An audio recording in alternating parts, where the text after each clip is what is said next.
GLAM, Los Angeles. Hi, Kirby. Hi, Sarah. Welcome to Los Angeles.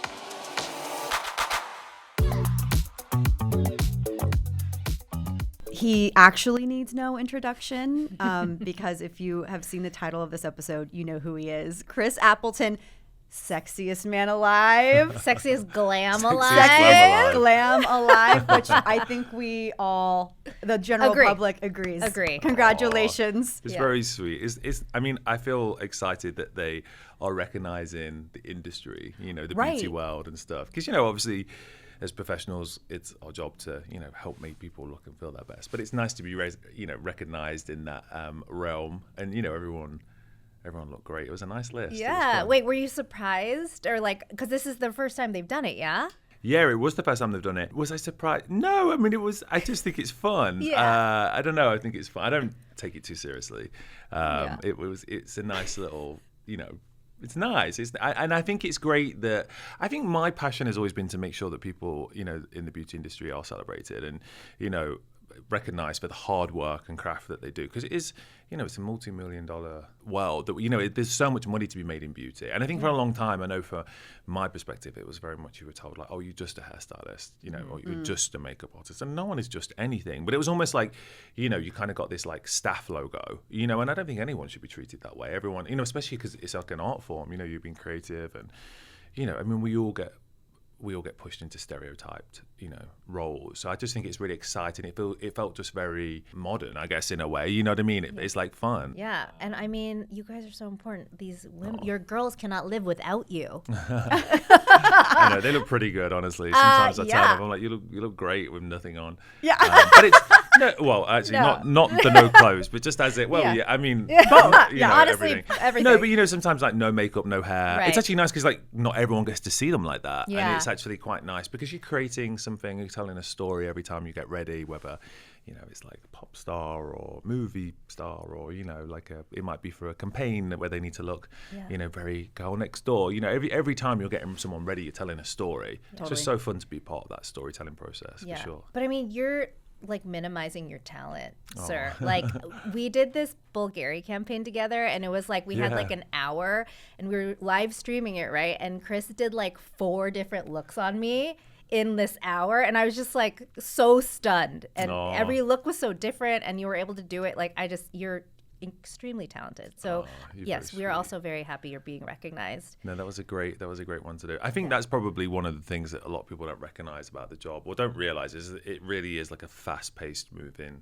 industry and you really gotta stay ahead, otherwise you're gonna get left behind because it's always changing. And now like trends used to be around for such a long time. In the 60s it was like the bouffant, in the 80s it was like the Pam, the 90s it was like the Jennifer Aniston haircut. Now it's like everything changes daily, like hourly, because we are so stimulated by social media. Like people never used to be I think as humans we're just so stimulated now. We're constantly, if we don't know something, we Google it, AI, everything, everyone's telling us everything. There's so much information. Right. And I think, people are constantly, well, I want bangs, and I want to get rid of them the next day. And, I want short hair, but I don't want to keep short hair. I want to be blonde. I want it white blonde. I don't want my hair to break off. Like, people are now like, know they can have a piece of the action. Yep. Whereas for such a long time, there was this big sort of separation between celebrity and everyday men and women because that's just the way it was. And now it's like, oh, okay, well, you don't look like, Beyonce, but if you do this with your hair, this is how you can get that type. People know that there is the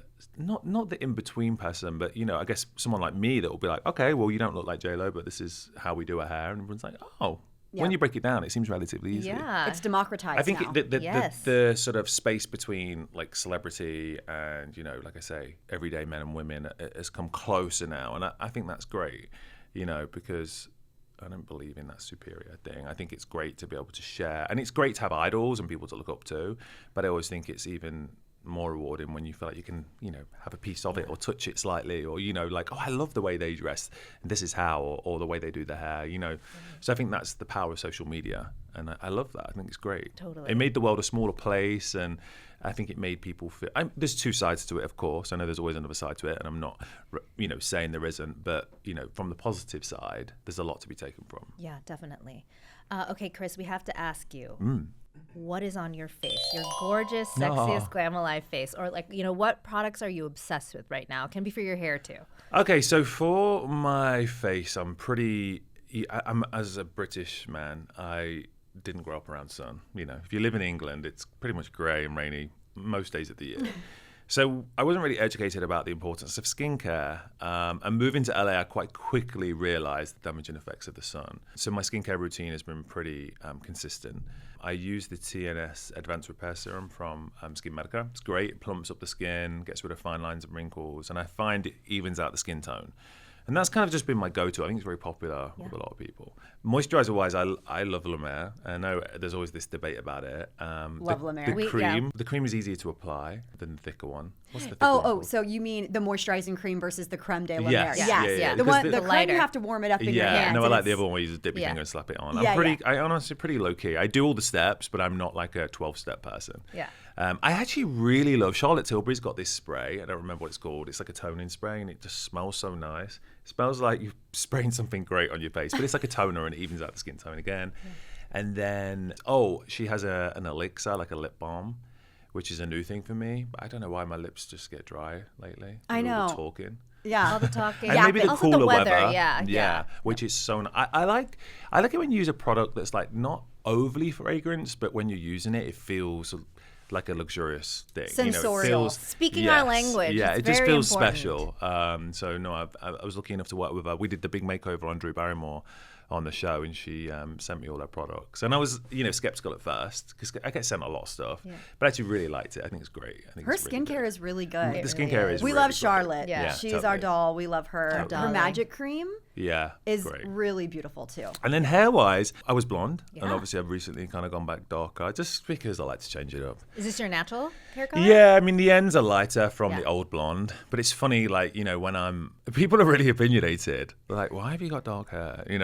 Because I want it. Like, it's funny, and I get it. Look, I'm all for it. When you created like a brand, and I think part of my brand was the blonde hair and is the blonde hair, and I'll still go back to it. But, if you think about anyone, I don't know, like if you describe J-Lo, like one of the things you'd probably go to is that kind of like goldeny color that she always has.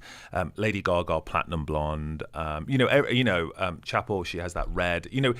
When people have sort of got associated with that and they buy into that brand, then when it changes, they get confused sometimes. Do you know what I mean? So I think it's always fun to change up your look, but I do believe in branding, and it definitely. It works. But regarding hair, I use the Kale Cocktail from ColorWow because it kind of is a little bit weaker from, I guess, the bleach, and that's amazing. It strengthens the hair by 50% as soon as you put it on. And then obviously the ColorWow Color Security Shampoo, just healthy hair, healthy scalp.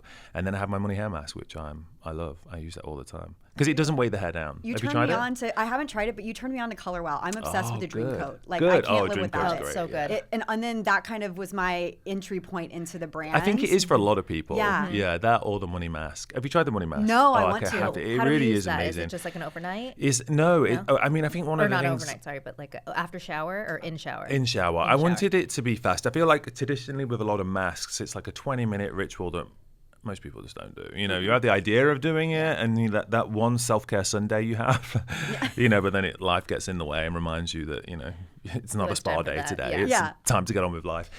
So what I love about it is it's instant. You only need to leave it on for like 30 seconds, but it's a balance of both moisture and protein, so it strengthens and hydrates. But the molecules, we made them really, really small, so they penetrate very fast. But it's also super light, so when you blow your hair, it's not like weighed down or heavy. Hair has lots of vibrancy and bounce. I just wanted to give the hair some love, and it's actually, I think it's one of the most, it might be the most popular product from ColorWow. Alongside Dream Coat, I think they kind of switch, but it really is universally a great mask, which I think says a lot about it, because masks, a lot of people have problems with, like, sometimes people find if the hair's fine, it weighs it down, or they're scared of masks, and if people have got really thick, dry hair, that's not enough. So I love that it universally works for everyone. I like the name. Yeah, money. Yeah, Money. Okay, so Chris, Yeah. I read up about you. I read a profile of yours, and it says that you were inspired by your mom to do hair. Yep. And then you got your first job in the hair salon at 13. Wow. I saw an interview you did where you said you had your first mortgage at 19. Yeah. So it seems like you grew up quickly. Yeah, I did. It's really interesting. I'm working on something right now which is going to help a lot of people, but I've been sort of reflective of the years.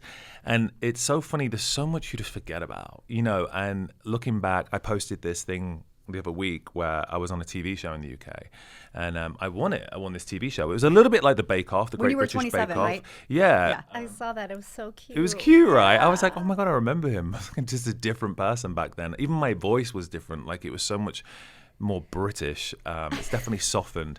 Anyway, watching some of the build and reflecting on the build, it's been a lot. And it's interesting because a lot of people say to me now, they'll stop me and say, oh, you're Chris Appleton, like, you're incredible, I love what you do. Or, and it's so funny that people will recognize you in the street.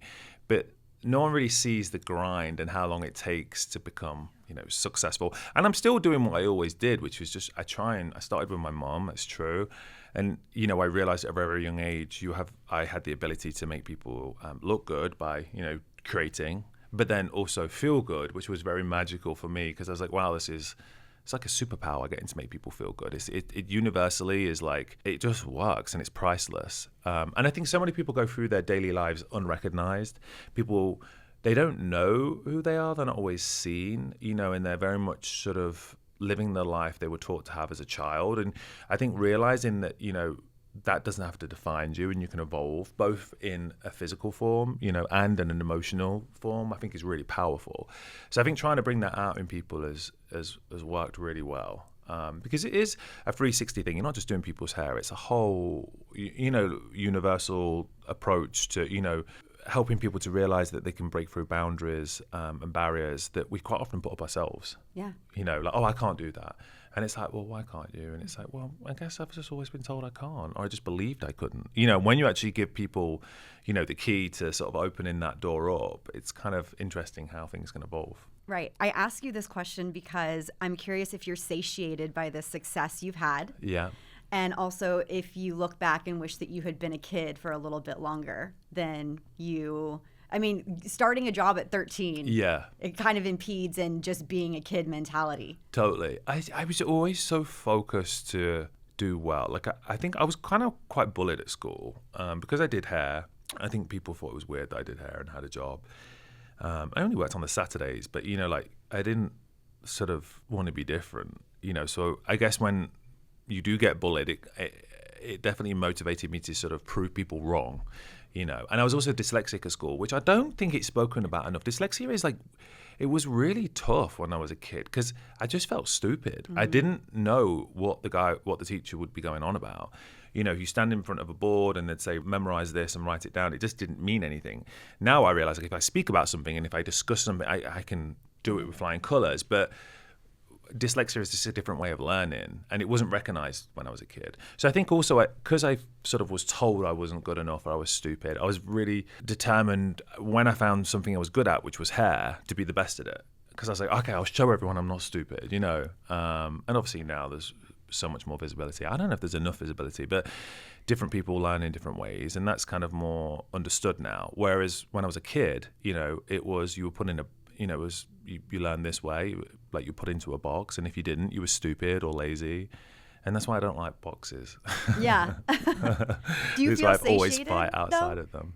By your success, or what do you mean? Do you feel like you have? I just don't know what else you could possibly be besides launching your own products. Oh my God, I have so much planned. I just think I've always evolved, and I think it's really important to. If you're a tree, you have the base, but then you grow branches. And I think my biggest fear is just to sit still in one place and not evolve. I just think it's really important. And my career's evolved so much, from being in the salon to sort of doing fashion week and then editorial and magazines and photo shoots. And then that kind of led to celebrity. And then that led me to moving to the US and then doing celebrity and then building a clientele. And then you're doing it full blast, but then evolving into becoming an entrepreneur and, making a business out of it and making sure you have a future. I'm 40 now, so like you got to make sure you have, a future. At the end of the day, I have 2 kids that I, want to inspire and, have something for them. So I think evolving is really, really important. And I like that. I like, I feel like now I'm in a place where I want to give back to more people. Like I started doing wigs when I was like 21 in the salon because these women that I knew really well, strong, confident women, came in and they lost their hair to cancer. And they were like rabbits in headlights. They'd like lost their identity. It was so crazy to see these like just very established, strong, powered women just be lost. And they say to me they'd rather lose their breast than their hair, you know. And I was like, God, like it really confirmed for me everything I did. Hair is your identity. It's such an important part of, you know, the way you look and feel and how you can express yourself. And so I used to work on wigs then just to make them more natural and make them, because back then we have something in the UK called NHS. You'd get like a wig from the NHS, which is just like the hospital, and they were like thick and it was very wiggy. You know, it was always that wig word. You know, everyone was always afraid of the wig word. Whereas now, obviously, you know, it's seamless and you can't tell. And it's evolved a lot. But back then I was like plucking the hairline and adding a root and trying to do things. And I remember, you know, doing these wigs for these women, and they'd walk out feeling like they could kind of get through the day better. Like, you know, people didn't know they were sick. That was one of the biggest things they struggled with, because not only were they going through something internally, everyone could see that they were sick, you know, and I think that's what, you know, was really difficult. So I think I don't feel like I've even begun. I'm so excited for some of the stuff we've got coming up. It's going to be just tell a whole different journey. And I also want to inspire other people. Like, I've done so much with my career that so many people don't know about. All the times I've been told no and had doors shut in my face. And I want to help other people that have aspirations and, you know, feel stuck and feel like, you know, they're stuck with the cards they were given in life. Because if I believed that, I'd still be in Leicester, in Northern England. I don't know what I'd be doing, but I wouldn't be here, you know. And I think sometimes people, it's inspiring to share some of those lessons, you know. Well, okay, so that leads me to my next question, which is, what was your biggest rejection and what did you learn from it? Oh God, I've had so many rejections, and that's what I mean. It's interesting when someone thinks you're successful because, you know, you have a handful of successes, but boundfuls of rejections and bad experiences. I remember when I was sort of building my way, I was still traveling from Leicester to London. It was like a 2-hour train journey, and I kept sort of doing editorial or fashion, you know, stories for magazines, and you wouldn't get paid. But I joined an agency, and I always dreamt of doing the cover of Vogue. That was always my goal. You know, I was like, I'd love to do that because that's like, you know, the peak. And I remember the agency laughed at me and they were like, you know, you'll never do Vogue. You're just a salon hairstylist. And they booked me on a job to do, I think like a commercial for like flip-flops. And they basically just sort of told me to stay in my lane. And I remember thinking like, oh, I've got to leave here. They don't see the vision. If they don't see the vision, then let's just move on. And, you know, You've done endless covers of Vogue. Vogue. Yeah, I mean, in fact, I did two of the most famous women of American on the cover of American Vogue in the same year. You know what I mean? I remember that was a moment where I was like, wow, remember when I was told that I would never do this? Did you send them a copy in the mail and like, I know, I hope they see it. I wonder if they ever see it. I think they were aware. I am sure they saw it. But it's sad when people squash other people's dreams. And, you know, like, again, I think people just love to put people in boxes and keep them in their lane. And, you know, I think there's so much for people to see and do. Especially people who are supposed to be on your side. Yeah, I know, but quite often they're not. And I just think people don't change that much. So if that's kind of what you're getting, that's the message you're getting, it's probably not going to work for you. You know what I mean? I was like, I can't be fighting against you guys. I'm already fighting against my own boundaries I put up. You know what I mean? So I think I'm glad I had that fight. And it probably is from being bullied at school and, you know, kind of thinking, all right, I'm not just going to give in to this. I'm going to push against it. I think I've always kind of kept that. So it's the other side of, I guess, having that experience makes you push back sometimes. Okay, let's talk about some of these iconic looks that you've created. Glass hair, a la Kim. We've got Ariana Snatched Pony. There's so many that you have created that have created trends, become huge moments, cultural moments in hair. Is there a strategy when you're creating these defining moments? Or are you sort of just like doing it and then you're surprised that it becomes such a moment? Honestly, no, not at all. Everything just, I've always had this kind of idea when I'm doing hair that like if I'm gonna it started in the salon actually, so it took me back to, I remember when maybe I charged like $100 for a haircut or whatever it was, and the person next to me was charging the same, you know, because you have people on the same price scale. I was like, why would a client come to me over the person next to me? What service am I offering that's like different or more of an experience. And I remember someone saying to me once, like they were with someone else and they saw the way I was talking to my client and what we were doing and stuff, and she felt really like envious and wanted to get an appointment with me, because a lot of people used to in the salon just go up to people and be like, okay, what are we doing today? Same as usual. And you just see the people go, yeah, okay. Yeah. Whereas I'd sit down and I was very inquisitive, like, well, what have you always sort of dreamt of having? Like, is there anyone you have hair inspiration from? Or, and a lot of people are like, yeah, this person, but, I know I can't do that. And I'd be like, well, why? And that, well, I was never thought I could. Like, can I do that?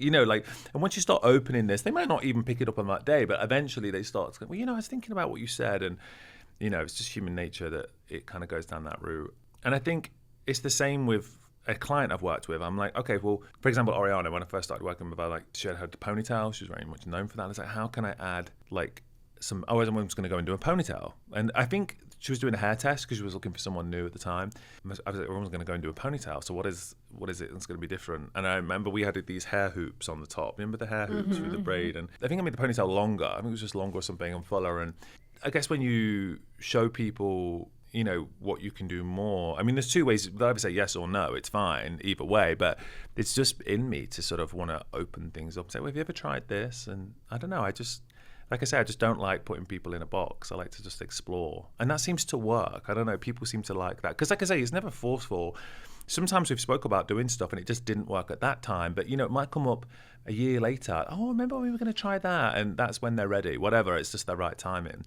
But, the glass hair with Kim, we'd done like the wavy long hair in Miami. And then we went to Paris and we did the straight hair. And initially it wasn't a thing. I don't think we loved it initially. I think we blow dried the front down more or something. I don't know. And it just kind of became a thing. And then, because sometimes change is scary, and especially the long glass hair, it's quite a harsh look. It's very it's quite a statement. Having your hair really flattened down, middle part, long, it can tend to pull the face. So it's not like an easy, pretty look. I'd say a pretty hairstyle is like, some layers, some bound. A lot of girls like wavy hair. Yeah, like because the it just higher kind the of hair. totally. She used to have such a voluminous Exactly. look. But then if you flatten your hair down and make it really long, you just can feel very like bring things down. you can almost feel like you're wearing a costume. So I think it just sometimes takes a second, and it did. And then it became the thing for the week, and then it became the thing for the year. It just became part of, it just kind of evolved. But and it also the style evolved, because I remember when I was doing it, there was these two pieces that kept falling out the front, these short layers, and I kept trying to figure out how I could get rid of them. And then we braided the underneath and stuff. Anyway, it just kind of evolved. But no, I think everything has happened organically. We were going to Paris, and we'd done the wavy look, and I was like, how can we evolve this a little bit? And, we decided, and it's always a collaboration, to do the long straight, and it just became a thing. And then I feel like she started to embrace Cher and the whole Cher. Well, I remember when we more. first did it, I was like, it reminds me of Cher. She just looked very like that. I remember it's the first time. Because initially it wasn't as long, I think it was a little bit shorter. I remember saying, he looks very kind of like, there's something about this, like the way it frames the face. It's very kind of, it's quite iconic, and Cher came into my mind, and that's kind of became, part of it. Kim's always loved Cher as well. So yes. Okay. So I am a Kimberly stan wearing Skims right now. Oh, and I'm wearing Skin. Yeah. Okay. Yeah. Oh, so, great. So Skimberly. Skimberly. Yeah. Love We love her. So I want to ask about a certain look that happened this year, because I've been so curious ever since it happened. Mm-hmm. So it was before the Met. Mm-hmm. She posts this 3-photo carousel of her with short pink hair. And we have never seen her in that look ever again. Like literally 5 days later, she's at the Met with long blonde. Mm-hmm. Yeah. Can you tell me anything about that? I'm like, was this for a photo shoot? Where are these images? Like, we never have seen her in that look ever again. Do you know what it was? It was actually really spare of the moment. We'd coloured the hair blonde, but was wearing wigs because of the Met. Just kind of wait for that moment, That's what we were doing it for that, John Galliano outfit. It just worked. So it felt a shame to sort of, just be wearing it. And also when I lighten the hair, we do it in stages.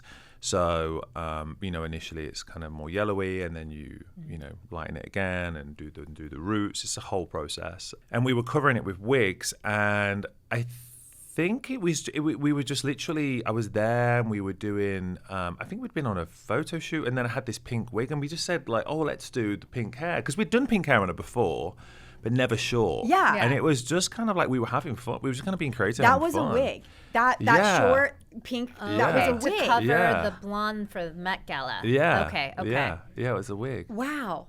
That is fascinating. No, literally, I've thought about this look nonstop because I'm Really? like, because It was really different for Kim. I loved it. it was so different. It felt like The Matrix. Yeah, totally. And then we just never saw anything. We Again. saw like some behind the scenes photos, and she tagged you, and she Yeah. tagged, I think Mario was who was the makeup artist on that? I can't remember, but I remember being like, I don't think she had makeup on. I think it was like a It was raw like a- face, which I loved. I yeah. loved it because not very often does she had super short hair like that. Like, you know, she had no makeup on, and she just kind of looked, I don't know, I just felt like she looked very cool. But I will say that's the one thing I love about Kim is she's always down for a look, and she'll commit to it fully. And I love that she's versatile. You know, like she could do the long straight, she can do, you know, platinum blonde with a dark root, she can do a short pink. You know, she'll commit to it, and she is always game for, you know, creating a look, and is committed to it, you know, which I love. She's definitely my hair muse for sure. oh, we can tell. Yeah. Yeah, and she's a great person. I've learned so much from her. She's been incredibly grateful and generous throughout my career, and you know, but also as a friend. She's just very inspiring. You know, I get to see her as a mum, and you know, she's an incredible mother to her kids, and you know, on a schedule like she has, how she, you know, makes sure she has time to be there, and you know, it's always just very inspiring to me that she can, you know, manage it all. Yeah. What was the first thing you did with her? The first time I did Kim's hair was we did the short blunt. It was like a short side part blunt look. Her hair was shorter, and she'd not really had the short hair before, and everyone kind of, it was a wig, but everyone thought it was her hair. And I think we were going to do a blonde wig, but we decided to do this kind of very blunt, more futuristic kind of feel. And we just kind of vibed since then, you know, and I was like, oh, have you ever tried doing this? Have you ever tried doing that? And we kind of just vibed, you know, and we were just up for changing the look and doing something different. Let's talk about hair gadgets. Uh-huh. Specifically, your favorite ones that you use. Yep. There's so many out there. We constantly get asked, like, what is the one that you need to invest in? What actually works? What are your favorite hair tools? Oh, well, one of my favorites, and actually I'm just using it all the time at the minute, is the new Shark Flex Fusion. Yeah. It's incredible because it's a combination of air styling and heated tools kind of built into one. And I love it because, for example, you can go from wet to dry with one product, you know, and it will dry the hair and smooth it out. But what I also love about it is it's versatile. So it has different attachments. And I think one of the things that I'm always really excited about is giving people, you know, the most value for their money. And I think sometimes things are so expensive. What I love about Shark is they combine, you know, it's like a hairdryer, it's a straightener, you've got a volumizing brush, you've got curling attachments, you've got everything all wrapped in one. You don't have to buy all the different things, which really adds up. So I love it because it's value for money. And it honestly, for me, is the best on the market. I like something that's powerful and gets the job done. And it does exactly that. Even when I'm doing it at the, you know, level I'm doing it at, it's great. I don't just say, oh, guys, look at this product. I use it, and it's something I really believe in. And it was really exciting to be a part of the process of building it as well. Yeah. Because, you know, we'd get sent different protocols, and I'm like, well, it needs to do this. It needs to clamp the hair like that. It needs to straighten the hair in this direction. So to me, it's really exciting to be a part of just I mean, Shark Beauty has been such a great sort of storytelling and a great collaboration of different worlds of, you know, a world of, you know, more technical people, more corporate people, and I'm like the creative one, you know, so I feel like the combination between the two is amazing because you get this advanced technology, but then you get all of those sort of special beauty elements that you need to it as well, which make a product, like I said, feel expensive, feel luxurious, you know, like when you're using something, you want to feel like, you know, it's special. So yeah, it's been a fantastic collaboration and one I'm really proud of, you know, and what I love about it as well as big as the company is, it's actually, you know, at the heart of a real sort of family experience, and I think you get the best for that because, you know, you're really listening to people's hair care problems, and it's amazing as a team to be able to kind of discuss them and give a solution. And like I said, the value for money is, I don't think there's anything out there that even compares. I agree. I was Yeah. looking at this because I haven't tried it yet, so I was looking into what would separate it from something else that you may buy, and I really think that the flat iron attachment, Yeah. but you can take it from wet to dry with Yep. that. I think that is really a complete game innovative. changer Yeah. because Totally. especially for people with curly or textured hair, it feels like it's a lot more versatile than maybe something else that's on the market. 100%. And you know, like I'm sort of setting these trends, and 1 minute, you know, you got big bouncy hair, and then the next minute I'm posting poker straight, you know, or next minute I'm doing like a camp hair up or whatever. You know, it's great to be able to have one thing where you go, all right, I'll just change that and put this one on and I can do that look. And, you know, we'll do the tutorials and stuff so people feel like they can have an element of, you know, knowing what to do, because not everyone does. So it's great that you have that backup as well. But I'm just about products that do what they say they're going to do, offer performance and longevity. And like I said, I think I can hand on heart, you know, be really proud to be a part of that, and you know, just offer people hair care solutions, because you know that's what a lot of people are looking for. They're like, well, how do I get bouncy curls that last? How do I get a bombshell blowout? Well, I want it poker straight today. How do I get it flat without those flyaways? And my hair always frizzes. So I think it's great to be able to push those you know, beauty requests, but also offer a performance in a product that, like I say, has a multitude of solutions for every girl out there. And I think that's what I love about inclusivity. You know, it's everyone feels like they can have a piece of it, So you which would feels say good.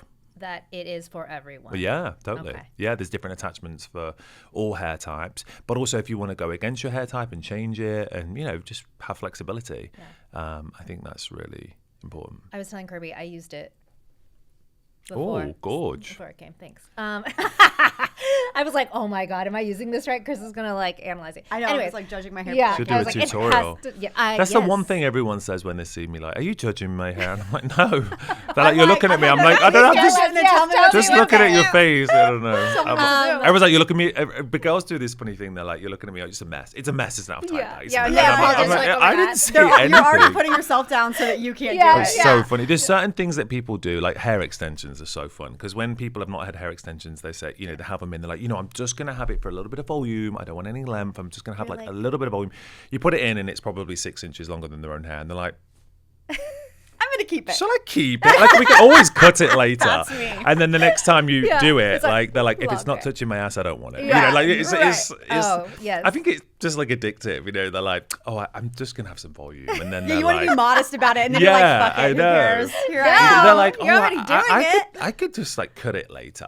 This is Yeah. so crazy. Let's keep it. If it's long, why cut Totally. it right now? Yeah, like you'll take a little inch off. They're like, why'd you cut it so short? You know, it's like, well, I thought we were doing this for volume. Yes. No, that's so funny. There's definitely funny stories in the salon experience, you know, that you Yeah. can always relate to. But I just wanted to say, Yeah. when I was using it, the curling attachment is so strong. Like, it's very Great. powerful Totally. compared to some others on the market. I'll just say that. But it's really good. I mean, I've It's tried really, and really tested good. every one. You know, I get sent different products and tools, and you know, like I say, I don't work with a lot of brands, but the ones I work with, I'm very loyal to, and I also like to put my experience, and you know, I listen to what people want, and you know, women tell me regularly about their hair care needs, and men too.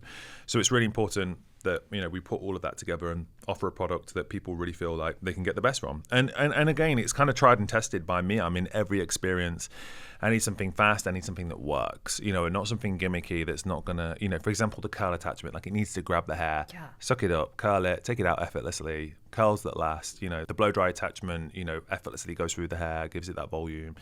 And the straightening tool is such a fantastic, you know, technology that you can go from wet to dry. And that's kind of scares a lot of people. But, you know, we wouldn't be making a product that would ever damage the hair. So it's great that you can go from wet to dry and have the confidence that you're getting, you know, the optimal protection for your hair. And it's all one tool, too. Yeah. You're not All in having to buy one. multiple. I No. love that. Okay, so Chris, what products do people not use enough of? Do you find that your clients or people that you talk to about hair are scared of certain products that they shouldn't be? I think a lot of people in my experience are just generally scared of using product. And if you ever see me do a masterclass or tutorial, I use loads of product. And like I think it's just about using the right ones. And if you don't use the right products, then yeah, your hair will get greasy or way down. Whereas when I'm doing it, I actually did this masterclass in Dubai, and I had 2 pieces of hair, and I'd curled one just with clean hair, and then the other I'd used the Styling Steroids by ColorWow, lots of product, and I'd curled it with the Flex Fusion color on both. But if you do one with product and one without, you can see how one really stays bouncy and springs, and the other one tends to drop. And people are like, oh, I do need to use products. But I think sometimes a lot of people have had bad experiences with products where the hair's got sticky or stiff. So I think it's about using the right tools and the right products combined makes the perfect kind of. Would you say that's the solution. biggest mistake, that people are 100%. misusing their product? 100%. And when people see me do hair, they're always quite surprised about how the tools I use and how I use them and the products I use and how I kind of build. It's like scaffolding in a way. But then after, when you see the results, they're like, that's what makes it stay. Oh, you can just put your hair up with one pin because it's got all of the texture and everything in it, So I think it's just a learning curve. And again, it's just something that probably once they put too much product through the hair and the wrong one and they didn't have the right experience. Like a childhood experience, like Totally. teenage experience. Like You just went hairspray. crazy with the hairspray, With burned the your hair, helmet. singed your hair. Exactly. Is there a product that you feel like is I underrated was gonna ask or this. used incorrectly? Like, I love mousse, and I feel like it has such a bad rep. But is there a product that you think people don't use enough of? Actually, one of the biggest, so there's this misconception, I think, with Dream Coat by ColorWow that a lot of people use it and they'll just I see them do like a spray on one side and one spray on the other, and then that's it. And I'm like, oh, you guys don't, because it's like water. It doesn't weigh the hair down at all, but people always think it's going to be sticky or stiff or greasy because it smooths and takes away the frizz. But it's literally, you have to saturate the hair and you have to put loads on to really see the results. Because otherwise, if you're just spraying the top, all the underneath is not going to get the action. Do you know what I mean? So you have to go from root to tip all the way through, and a lot of people just don't use enough. Right. So I think it's just underused. People go, because they're scared. Right. They're nervous. There's this fear around products. But like I say, have you ever seen any class that I do? I mean, I couldn't create the hairstyles I create if I just did a little bit of product. They really helped me build something, Yeah. Okay, we're gonna hit the rapid fire. Let's do it. Oh, And okay. I'm gonna add. I'm adding one too. Okay. You can add. I'll kick things off. Okay. What's one thing you would never do to the hair? One thing I'll never do. I don't know. I've done everything. Okay. You'll try anything once. Burn it. Like you see these.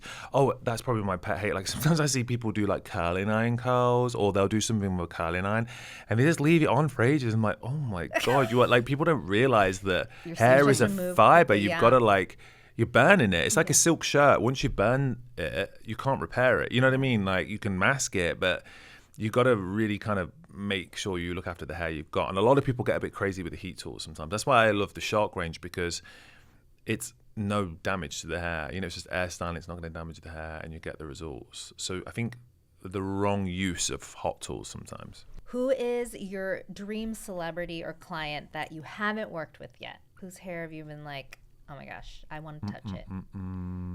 Oh, I don't know. I've been so lucky to work with so many people. I've really worked with have. Adele and Ariana and Katie. Who else have I worked with? J-Lo. I've worked with a lot, but I don't know. What about like who's dead or special? alive? You can be also I mean, always, I still look now at her hair and I'm amazed by how they did it. But Marilyn Monroe, like if you see her hair, how it was platinum blonde, and she always had that beautiful like set, but that can look really old fashioned really easily. But she just looked, it makes people look old really easy, but she just looks so glamorous. I'm always I always think that would have been nice. I think she'd have been a good time. Yeah, She's like I a agree. fun person Definitely. to have done. I know. Especially on the night of the when she wore the naked dress. She Yes. just came out, and she just Ugh. I don't know, she had that air of, I don't know, just this. I guess everyone just has that. People. There's a reason she's Marilyn Monroe. Everyone just looks, and I don't know. Yeah, so even now to this day, I think people still find it fascinating. Yeah, when you go to her grave site, all the kisses on her. Oh really? Yeah, so Oh, like where wow. she's Isn't at. it really small though? I think I went many years It's ago. not It's like a little. super. I mean, it's like kind of like a. Yeah, like it's a- you pull it. You would pull it out. It's like Right. a little block, but there's all these red kiss marks all over it where people will put on red lipstick and go kiss it. I know. It's like it's really sad but very sweet as well. Totally. Okay, what are the best beauty spots in LA in your opinion for facials or hair or anything? Best beauty spots. Oh, okay. On the nose. Let me think. You want to know all the secrets? All right. Well, I love Dr. Diamond. Yes. He's amazing for like lasers. Also, who I love is 7Q Spa. They're in Glendale, and they do amazing. There's a really great laser that resurfaces the skin, and I get some facials there. Who else? Oh, there's nothing like a good spray tan. I love a spray tan. If I have an event, Who does your spray tan? Isabel Oh, from we Dolce love her. Glow. Yes, She's I just got my amazing. spray tan And with her them. story is so We're inspiring. gonna have her on the pod. Yeah, she's fantastic. Incredible. Yeah, no, she's amazing. Is always so kind and graceful, and I think has created a great business model as well, which is always really inspiring She against just the odds. saw which Dr. is Diamond. yeah. She got a chin implant. Yeah. Oh, she did. It She got looks a, wow. she got a chin amazing. implant, and she got a mini neck lift, and Oh, she's been wow. posting about it, and I cannot wait to see her in person Oh, and wow. ask her all about it. Yeah, She looks incredible. I mean, she looked great before, but I mean, Yeah. Dr. Diamond's amazing. He's incredibly talented. So yeah, I mean, a good tan. That's probably my things. I Your like a good go-tos? facial. I like And a you do tan. your own hair, so My hair. I do my own hair. Yeah. Yeah. All right. You're all good. That's all you need. How often should we really be washing our hair? Oh, I don't know why people love this question. I think when it needs washing, I mean, every few days. But if you have textured hair and it doesn't get oily, then people like to leave it for like a week, and that's okay. Also, I think if you have very oily hair, you're gonna have to wash it more often. I think everyone's hair type is different, so I think it really just depends on the texture of your hair. it depends on your Yeah, I scalp type can't give too. you a in the box answer. What about sleeping with wet hair? No, Yeah, because for anyone that doesn't understand, your hair's the weakest when it's wet. Yeah. Right. So if you go in bed on it and laying on it and rubbing it, and it's probably going to cause breakage. And also I don't know how great it is to get bed with wet hair. Yeah, it's not great. Doesn't No. feel comfortable. Oh, I was gonna ask. Yeah. What is your favorite thing about J-Lo? Oh, my favorite thing about J-Lo. She's just J-Lo. I think I remember the first time I worked with her, I was really nervous. I'd got the call from J-Lo's team. I worked in the UK, and they wanted me to see what my availability was for a show in Vegas. And I moved to America partly because of that, to see if I could do it and be available. And I remember the first time I worked with her, I was really nervous. And I was in the trailer. It was for the Ain't Your Mama music video. And she walked in, and she just was every inch J-Lo. She had her hair in like a wet top knot. She had the big hoops on, a white tracksuit, the sneakers, and she just has this air. She could have just walked straight on set. She just has this air of J-Lo, and I think, I also love that she is down to create a look. She's always kind of committed to that. She likes to storytell with it, which is great. Whether she's been an actress or a pop star or whoever it is, it tells a story, and the hair is a big part of that. And she's again, always incredibly kind and graceful, and it's a really nice relationship to have. It's someone that has created an empire that she has, and yeah, it's a big inspiration for sure. I'll never forget the picture of you at the Super Bowl doing her hair right before she got on. That was probably one of the most special career highlights for me. And a lot of people stop me in the streets now and still talk about J-Lo's Super Bowl hair, and it actually went really wrong. The whole thing was not an easy process. It all went a bit back to front and inside out, as life reminds you sometimes that life is happening, and it's not all going to go well. I remember literally looking up at one point and I was like, why now? There were so many things to fight against, the humidity and the timing and and then my own roadblocks I was putting in my way, because just fear of the occasion and how big it was and how much pressure it is. But 360 came out great, and everyone seemed to love it, and it was just such a fantastic experience to be a part of that, standing on that field at halftime. I think 6-year-old Chris as a kid would have been proud, because it really was such a overwhelming amount of people reached out to me that I've never not heard from for years to congratulate me. You don't realize how many people watched that halftime show. Totally. It's got a lot of Biggest power stage. behind it. Yeah, and obviously her performance was incredible. I've never seen J-Lo perform at 50%. She always puts in 110%, no matter what the audience or where she is. She is always such an incredible show. She really is a true performer.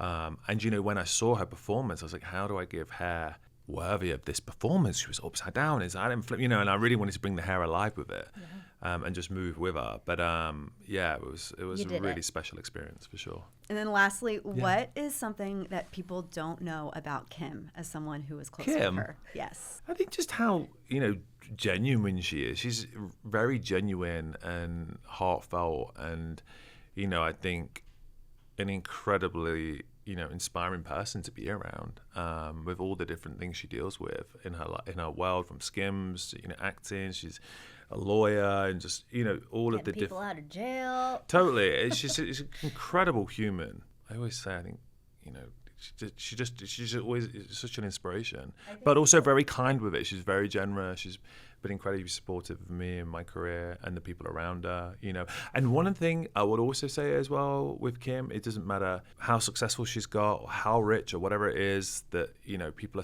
look up to, but no matter who is in the room, she'll always introduce herself. She'll say hello and introduce herself to whoever it is, if it's an assistant or just a lighting guy, or she's always so kind to everyone. And I've never heard anyone in the industry say anything bad about it. You know, they always say how kind, but, you know, people love to talk shit. It's just sometimes human nature, but, you know, she has always been so incredibly kind to everyone around, and that's also a big inspiration, because, you know, sometimes I know how much she's got on, how much stress is going on, and, you know, for example, SNL, all the lines she had to memorize and the different skits and this and that, and, you know, she'll still take the time, even though sometimes it could probably be easier not to, but she'll recognize everyone in the room, and that goes a long way, I think. I agree. Yeah. I think to your point about people judging, but then when they meet her, they have nothing bad to say. Yeah. I feel like people love to judge her, Totally. but then you see people that are like actors now meeting her and hanging out with her, and they're like, she's great. Yeah, totally. She's awesome. And just, like, you know, incredibly clever. She's incredibly clever. Marketing genius. Yeah. Chris, thank you so much. Thank you for having me, guys. We It's lovely to talk to you. You are a great guest, Oh, because thank sometimes you. it's like pulling teeth trying to get really? really good Oh my God, information out of people, yeah. and you are just such a natural You should have a gift of podcast. gab. So Let's we do a podcast. do a podcast, release a book. Ooh, all the things. Yes. Lots of exciting things happening. So much more to tell us. Like, Totally. So thank you for coming on. Where can people find you if we're not already following you? On social media, Yeah. Chris Appleton 1 is my handle. I don't know why it's Chris Appleton 1. I think someone took Chris Appleton. I don't know who that is. But yeah, I mean, you know, Instagram and TikTok it's just kind of about trying to help people in different ways and tell a story. I try and use it as a bit of a, you know, kind of storytelling element, but also I think more on TikTok, more tutorial stuff to try and help people, you know, feel like they can have a piece of that. And then I guess Instagram is more of a storytelling. But I try and use social media just to help others as well, you know, whether it's inspiration. And like I say, I'm working on something that's going to help a lot of people in a different platform. So yeah, it's exciting. Wink, wink. Ooh, Yeah. okay. We'll look out for that. Thank Thanks, you, guys. Chris. Thank you so much.